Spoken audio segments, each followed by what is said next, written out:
Okay, good evening all. Here for the August Economic Development Council meeting. For the audience, we'll go around and start with you, Chris. Chris Nato, Planning Board. Andrew Carteret. Brian Fournier. Alan Brown, Selectman. Steve Langley, Chair. Derek Horn. Charlie Tentis. September meeting, right? Yes. September meeting. Yeah. Missed a month, that's all. 2 Mondays in this week, too. Okay, we'll start with minutes for last month. We'll approve those. Everybody Yeah, we have a actually chance to- have the June 5th meetings as minutes as well. Those were tabled at the June last. 5th. I've got a copy of the August ones and emailed those out if anyone would like to review those.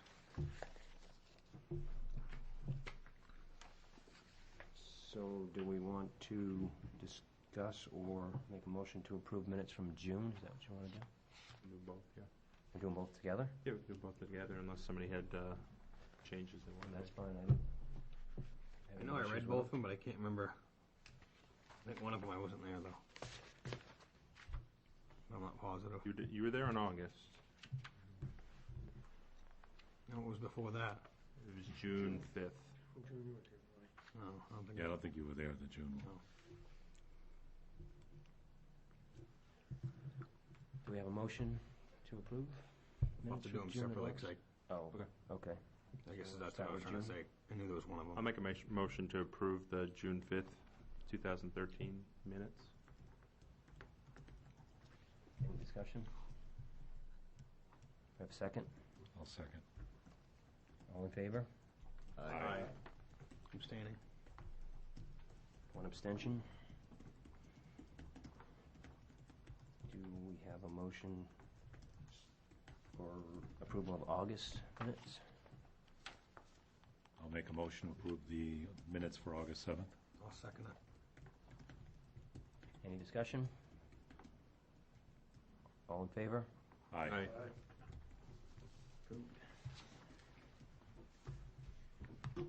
Derek, do you want to take this on Sure. view? The first item, at the last meeting, Tim Redmond asked that the EDC look at the zoning for Pondview Industrial Park. This is the park right along the Manchester border on Goffstown Back Road where the radio towers are. You have a bunch of information in front of you, and I'll just kind of explain what you have in front of you. One is just, give you a sheet if you want to make some notes on, but it gives the map and lot on the left column, and then the actual lot size, and then some notes. Many of these have emergency access easements, drainage easements, and there's some wetlands that flow through the south part of the site, which you'll see on the subdivision here. And that's what subdivision was actually done in 2 phases. This is phase 2, which was approved in 2005. And attached to that are 2 site plans that were landscaping and lighting and everything, plans that were approved at the same time. They were never built. But those were 2 concepts that they had at the time. One on the western lot, which is lot, let's see,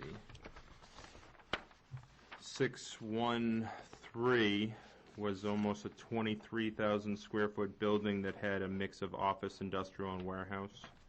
And then on the lot closer to the Manchester border was a 22,000 square foot building with, again, office, industrial, and warehouse mix use there. But again, they were not built. And as you may know, as you drive by the site, a lot of the road work and some of the improvements have been done on the site.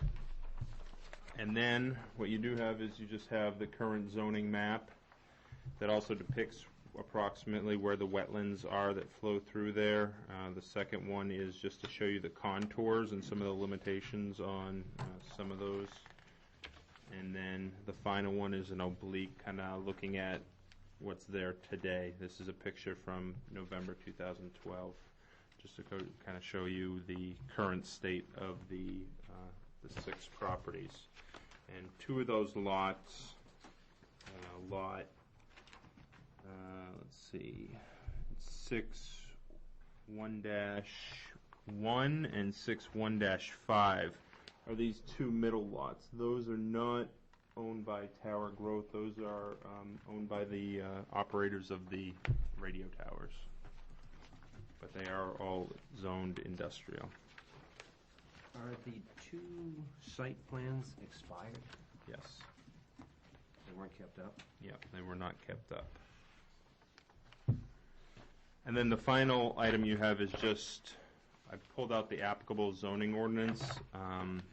Just one, section 2 on pages 4 and 5. We've got highlighted the different zoning districts, the descriptions of what they are. Currently, these lots are zoned industrial.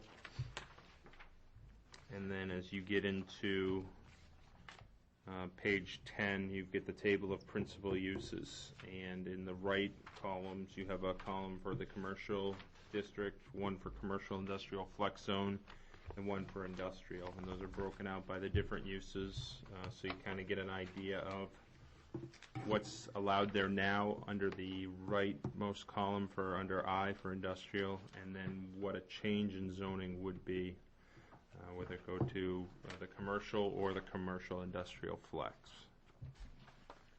And then the final page is just the table of dimensional regulations.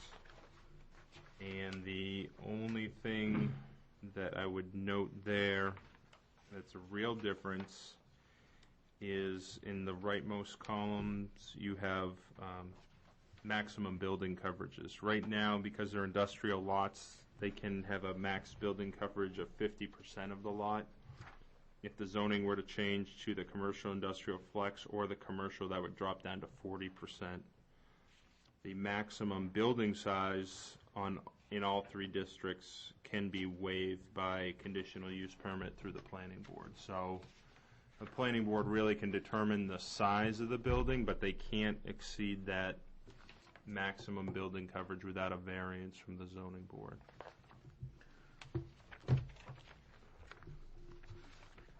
And that gives you an idea.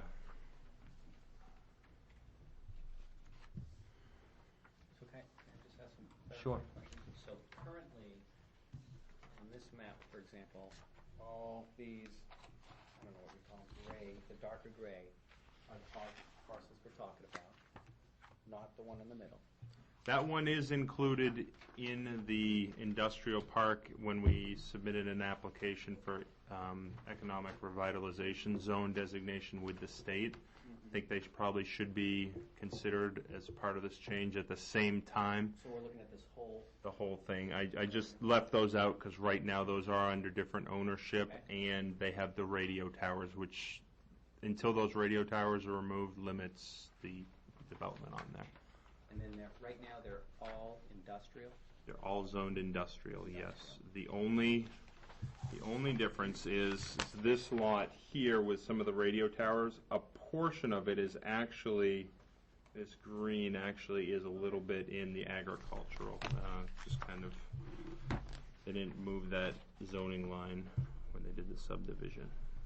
Because again, that would require a change at town meeting, not through the subdivision process. And with industrial, the building size can be 50% of the lot size, but with commercial and commercial flex, it can only be 40% of the lot size? The lot coverage, The lot, which is, lot coverage is building, but there is, if you look at the last page, it's page 23 from the zoning ordinance, there is a maximum building footprint. Commercial's 15,000 square feet, commercial industrial flex 25,000, and industrial 50,000. All those can be waived by the planning board through the site plan process. So, but if you go back 2 columns back, you've got the maximum building coverage, which would limit you to 40%. Not necessarily all in one building. You could have a couple different buildings on the lot. But yeah, that would limit it a little bit more than industrial. That defined as upland, is wetland taken out of lot coverage? I believe it is the buildable, maximum lot coverage is your upland. Whole area? Yeah, your buildable area, that calculation, I can confirm that, but that's my recollection.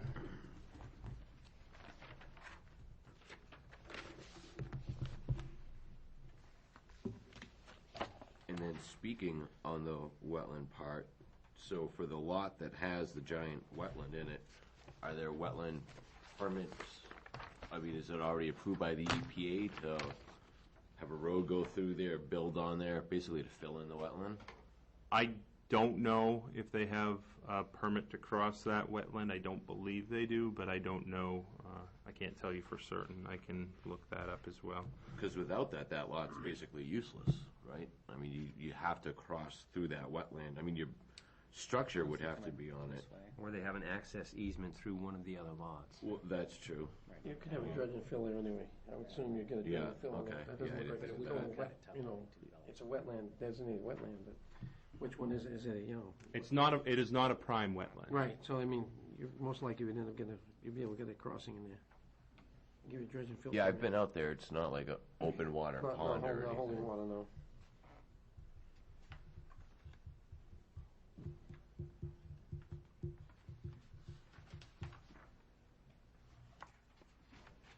So, in speaking with the owner of this property, I think his desire would be to change it to CIFZ, to the Commercial Industrial Flex. So I would- That was the conversation I had with him. I would think that makes the most sense, honestly. It gives him the most flexibility, I think. Right. And just the one thing that I'll probably discuss with him, to make sure he's aware that the lot coverage is reduced. That's 10%. reduced. Yeah, and what I'll do is I'll give you a definite on how that's calculated. I believe it is on. I think But it is on buildable. I think you also lose the wetland setback, though. You can't include that in the buildable. But CIFZ has no wetland setback. Correct. You're correct. So it's probably not much of an issue. And there's not a lot of difference between the commercial and commercial industrial flex. There are differences between those two and the industrial lot. There's quite a bit less allowed in an industrial lot than there is Right. in the flex.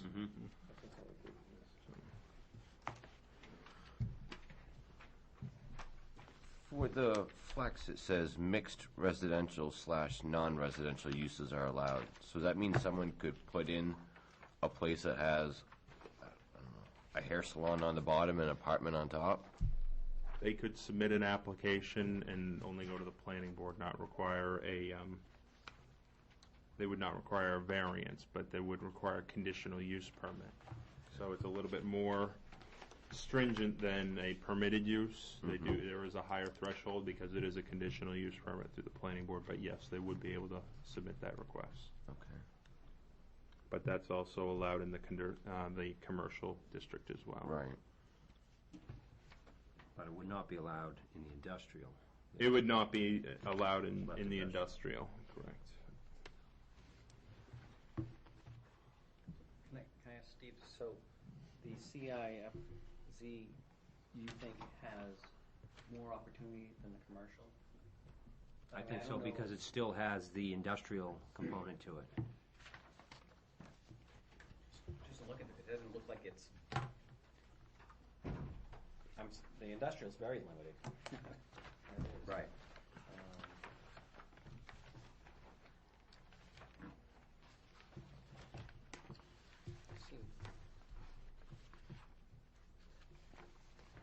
see much crossover between CIFZ and industrial.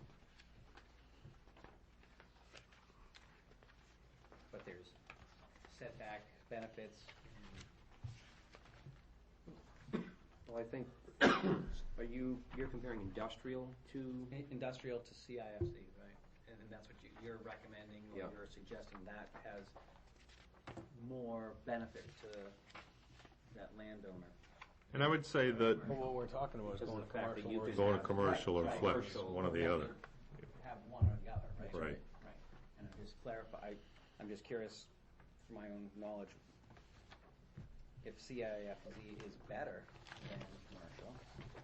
I think one standpoint where it's a little bit better is the commercial is designed a little bit more for Pinardville area, where the lot's a little bit smaller. It's a 5,000 square foot minimum lot size.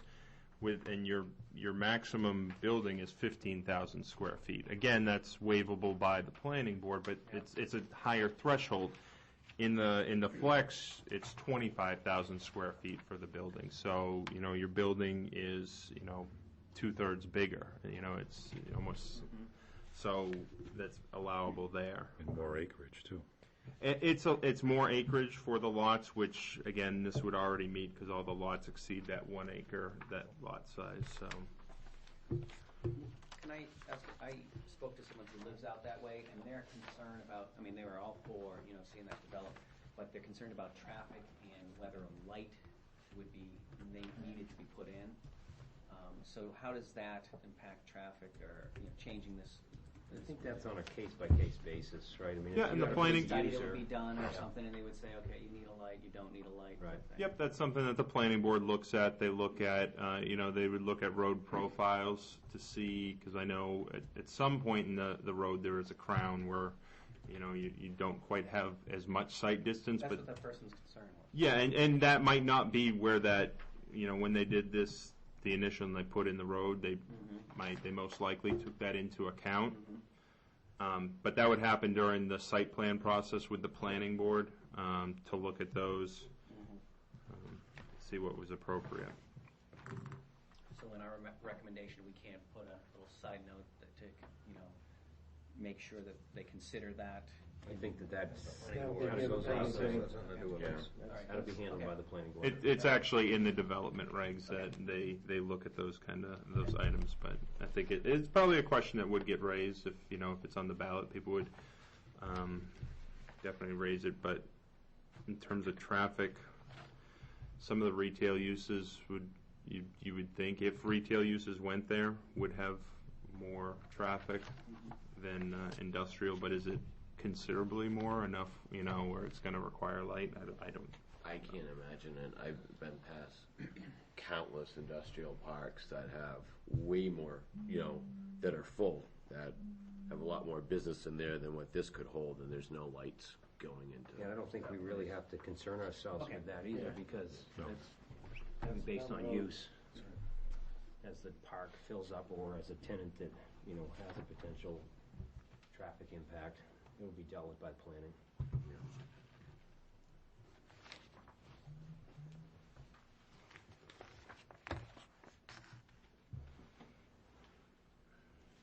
So are we just, it's just informational, or are we going to? It's informational. What I can do is answer that question on how the max lot coverage is defined. And I think it's probably appropriate. I can put a letter together that we provide that to the property owner, and just so they're aware and see if they have a preference on if it's the commercial industrial flex or commercial. And at the next meeting, we could take a vote to send it on to planning board if that's appropriate. Time frame, we need to be in the window of, we got a window of opportunity to get this into the planning, is that? Yep. We're well within that. Normally, the first hearing is that second week of December. If we recommended this, we could go to the planning board in October and ask that they put it on the ballot. And if they decided not to put it on the ballot, then the option would be to go the petition route. September, you might want to think about that, just get them kind of in the loop, don't you think? So if we voted next month, It'd be in October next month. it'll be in October. Yeah. And I think we could Do this by present. December? Yeah, you'd have to. I think we could get it on that first meeting in October for the planning board for consideration to explain why we have it. And I think we'd have enough. October. Yeah, I think their next two meetings are I think that jam-packed. gives us time. Yeah. I think would make sense before we. I'm just not basically going to be able to put it at a later point where you kind of lose your Yeah, right. strength, I agree, but I think we should make sure that we give the owner an opportunity to buy in on what we're. Well, that's the thing, I mean, if we're doing this, we need to make sure that this is something. Yeah, because the property owner could submit a protest petition if you went the wrong. I highly doubt that. I mean, it's been sitting Right. vacant for so long, I would think that You want any their change buy-in, coming too. on the road would be Right. more than welcome. Yeah. It seems to me. And I know him very well, and I'm doing business with him right now, so I can talk to him. The right area.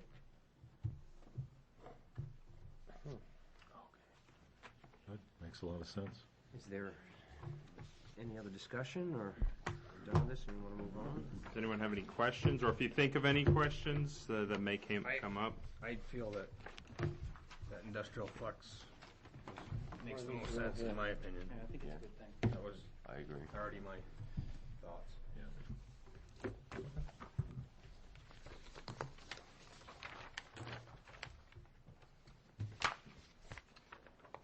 Okay, we'll move on to the discussion with the dread presentation. Yeah, I think everyone was able to. Unfortunately, I wasn't able Okay. to make it at the last minute. Okay. It didn't work. On the 12th of August, Michael Bergeron, who is a business resource specialist, I think that's his official title, for the Division of Economic Development, which falls under the umbrella of the Department of Resource and Economic Development, DRED.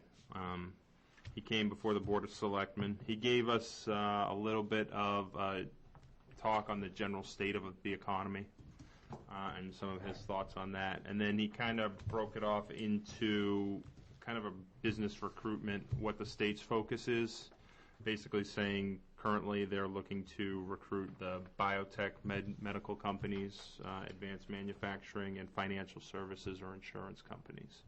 That's really their focus. The way he explained it, it's about a 2-year process. Start with about 20 companies, that gets down to about 5 prospects, and then after 2 years, it's about 1 company, 1 to 2 companies that actually moves into New Hampshire. And that was probably about 15 minutes of the presentation that he went over. And then he kind of talked about what the town could focus on to make doing business here simpler. One of the big things he talked about was a single point of contact for companies interested in expanding or moving to the town, and who they could go to, and what kind of services that single point of contact would provide, and the manner that they'd be provided. And then a clear approval process. You know, what is the actual approval process? What are your time frames associated with that? And to try and reduce any roadblocks in that. And then the other thing, and I think it was kind of a focus of the discussion afterwards, was the outward appearance of the town. One of the things he did talk about was, as you're coming in on 114, where is that line between when you're in Bedford and when you're in Goffstown? You know, you kind of said it should be a welcoming environment for somebody that comes into town or into town hall. You know, there was some discussion about an entry sign into Goffstown, or signage at 114, 114A, designating the direction to the business district in Pinardville, as well as the village commercial.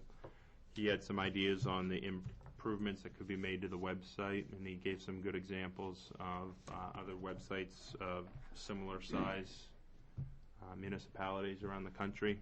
And then his other big thing was use of social media.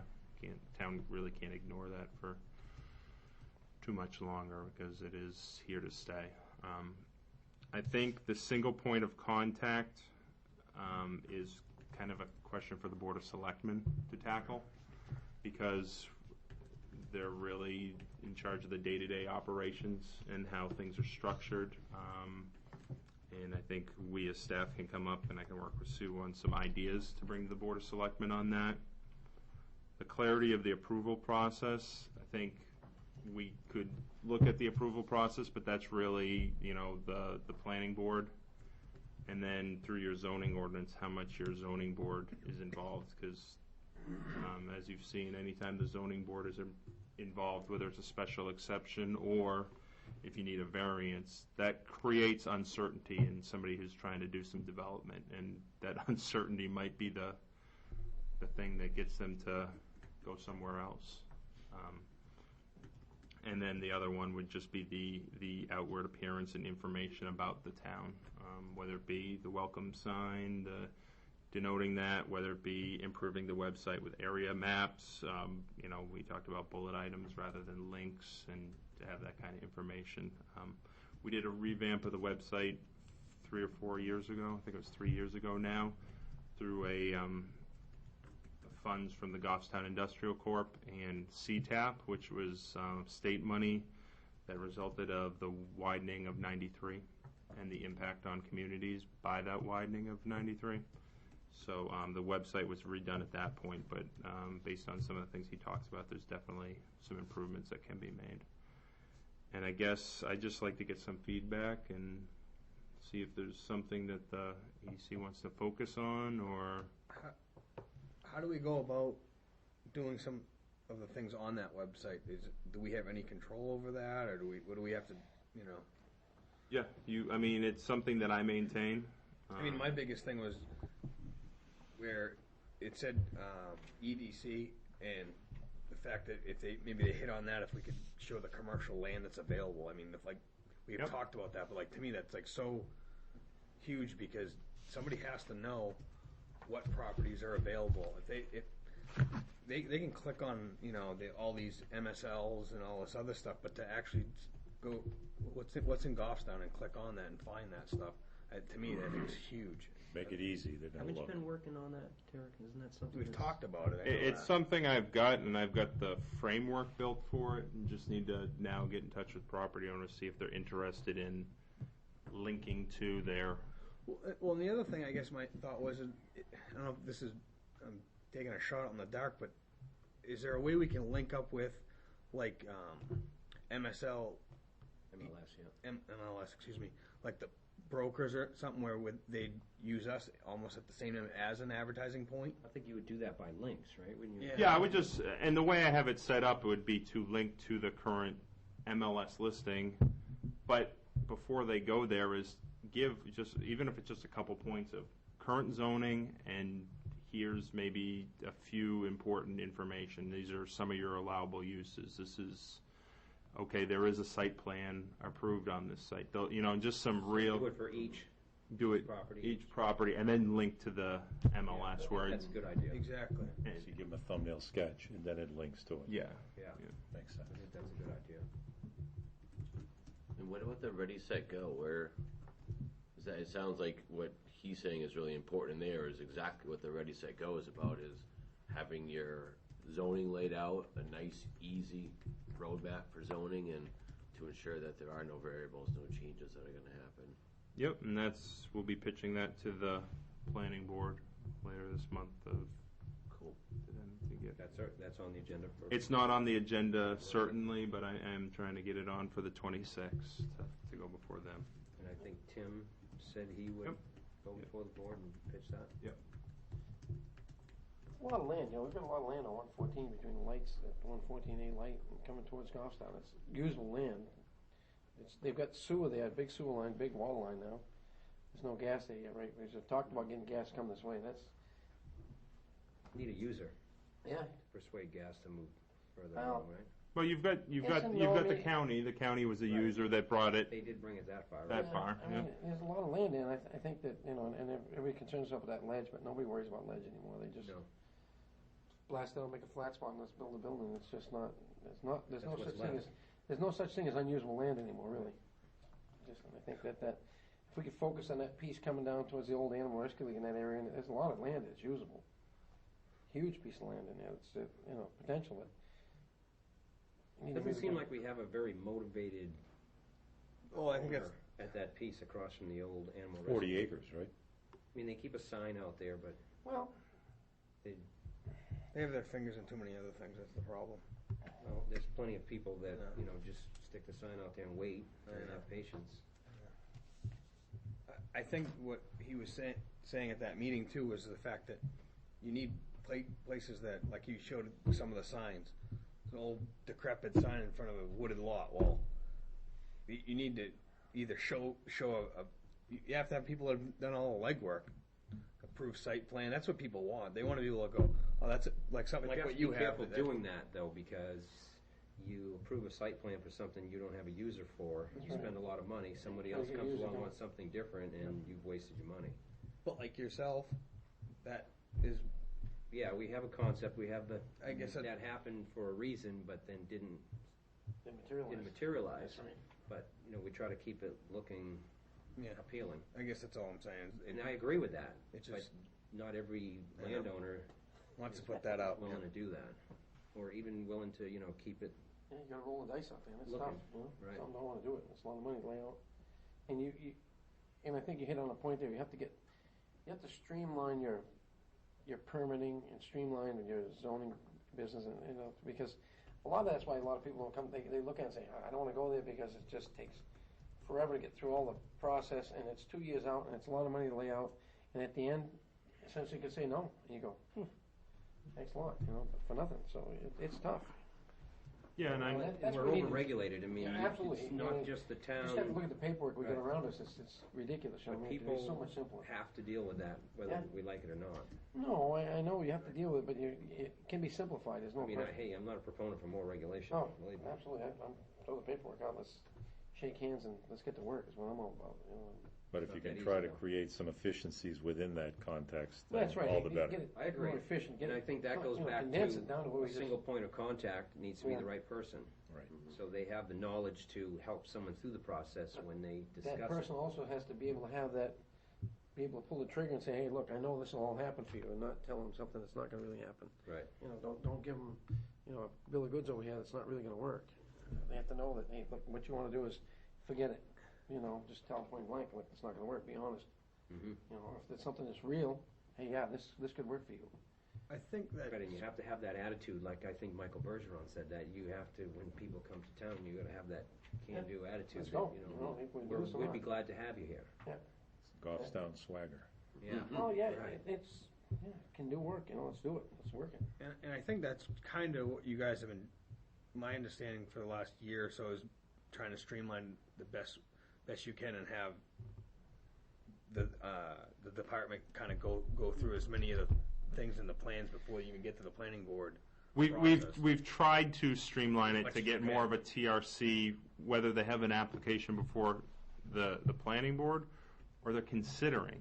We've had people come in that talk to us that just say, because anyone can come up to the planning department and say, I'd like to do this. And what the planning administrator can do is, okay, this is what you need to do under zoning. That doesn't take into account building, fire, engineering, all those things. We get all those people in the room twice a month, and we have people that come in and just ask those questions. What has worked in the past? So it's gotten better, but TRC is important. Yeah, it is.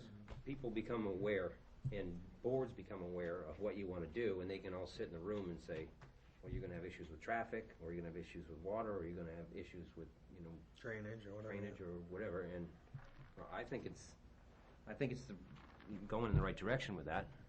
I mean, I've been there, and I think that it's a good first step. Yep. But we always still have the issues with the land use boards getting along with each other, and one knowing what the other does, and Exactly. I think cooperation between them. I think we've over committee side, we've got too many committees now, too many people they can't communicate between each other enough to make it all work, and I think we need to streamline that somehow. Try and maybe cut back on so much bureaucracy, I guess. Cutting back is a tough Well, yeah, I thing to know, do. but That's it's the gonna problem. happen sooner or later, I mean. I you agree, know. and I think it should, but that's not an easy step. No, not at Well, all. you got the bleeding somewhere, sooner or later. Oh, I agree. And I think we're probably coming to it, all the people in all this whole country, I think, are getting to the point where they're just tired of bureaucracy and being over their shoulder and telling them what they're gonna do and not do, and not being able to do.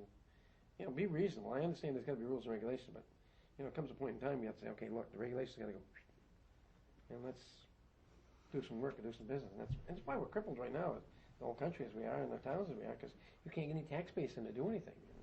You'd like more fire, you'd like more police, you'd like this, you'd like everything to work, but if you have nothing to work with it, then it's, Right. can't happen, just can't go.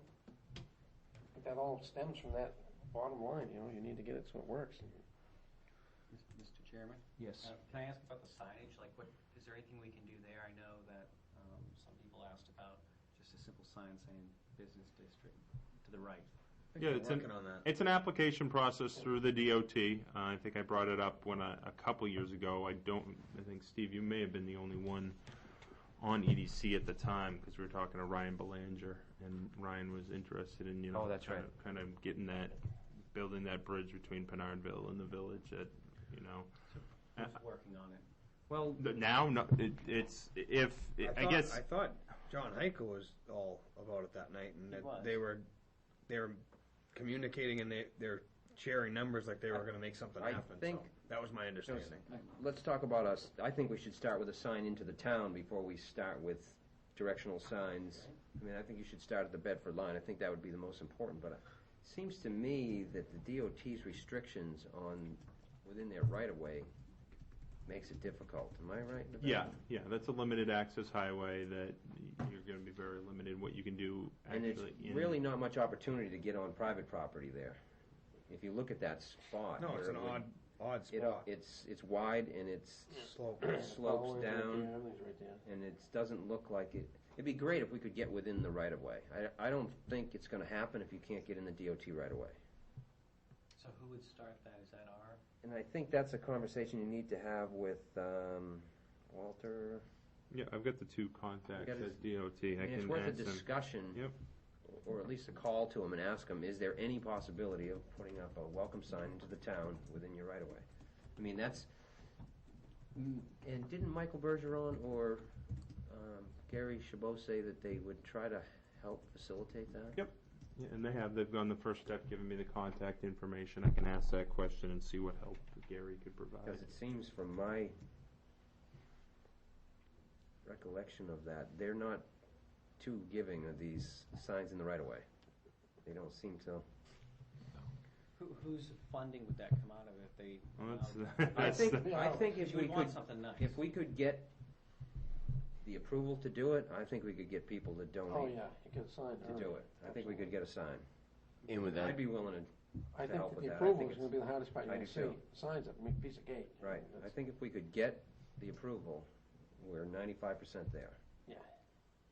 Go ahead, Chris. is that just a sign that would say, welcome to Goffstown, Yeah. founded the Yeah, year, population, that type of Something thing? nice, something that, people can see and, Yeah. and looks presentable. and- Yep. Perfect. You know, they cross the Yeah, welcome to Goffstown with the date Yeah, and, come a build granite here, post. come with, build your business here or something, and Some throw it nice away. sandblasted sign or something Mm-hmm. nice. But the difficulty, I think, is getting it approved. Getting the footprint. Yeah, getting them to allow it in their right of way. Okay. Because I think the right of way is pretty wide along It's the very right. wide It is there, wide. yeah. So I mean, if you get beyond the right of way in that area, you're in the woods, Well, and you're 20 feet lower than the road. we're talking about that, why not put one on the back road, and why not put one on 114 coming into town from where or whatever, I mean, I know it's not. Oh, I think that, I mean, if I put 3 or 4 of them out, but that one in That's particular someone's- is because that's where the traffic is. Yeah, you need Right. one on 114, Well, that's. And it's kind of, it's not delineated real well. Yeah, you've got the little vertical sign there that says Goffstown. Well, that's state put up for us, so. Right. Nice. That would be nice if right there we could have a nice sign. Yeah. Walter Kurnoff. And even as you come further into 114, to the T there, Yeah. I noticed just the other day, I was driving back, the state has their sign, Yeah. Goffstown, Pinardville. You're an outsider, you think they're two different towns. Mm-hmm. Oh, I never even noticed that. Oh, yeah, well, since we had that with Michael, I'm sitting there, I'm Okay, like, right? look at this, it's Is two, Pinardville? it says Pinardville, Goffstown, Almost like you own 2 different cities. it's two Yeah. different villages, exactly, it's When two I- different communities. When I first moved here, like almost 30 years ago, it said that. Yep. And I was so confused, and I said, I thought I lived in Goffstown. Like, what is this? Like, I couldn't figure it out. And It's there's a like, hell why of are a they flow of calling traffic that comes in on section 13, something on different? 114 in the morning, so you come in, and at night, same thing going out, so. Surprised how much traffic comes through this little town. But we have the same right-of-way issue going to Ware, right? I know that Ware has a sign. They have a Yeah. sign, it's set back a ways, Right, that must be out of the there's right-of-way. enough of a clearing that you could see it. So, It's- what's it like on the other side? Because that's where we'd want ours, right? Isn't that the water? We have a water precinct has Yep. land, I mean, you could be down, as far as, beyond the water precinct building. sorry. You could gather one there, you could, on the back road, you've got this pine lot view, I'm sure we could put a sign there if we had to. You could pick 3 or 4 spots and at least get some captivity, Mm-hmm. Oh, I think it's a great idea, and I think it's something that would be good to work on. One question, Go ahead, Steve. Charlie.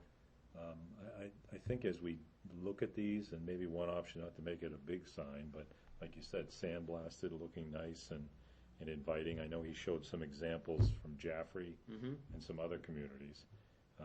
Perhaps, to keep all 3 villages kind of content would be, the town of Goffstown and the 3 villages listed, where then it kind of incorporates where if you go down, the state's not going to change their sign. Pinardville's to the right, Goffstown's to the left. Grassmere in the center. I think it could be just, the three villages of Goffstown, Grassmere, and Pinardville, which as a unit is the town of Goffstown. That's a good idea.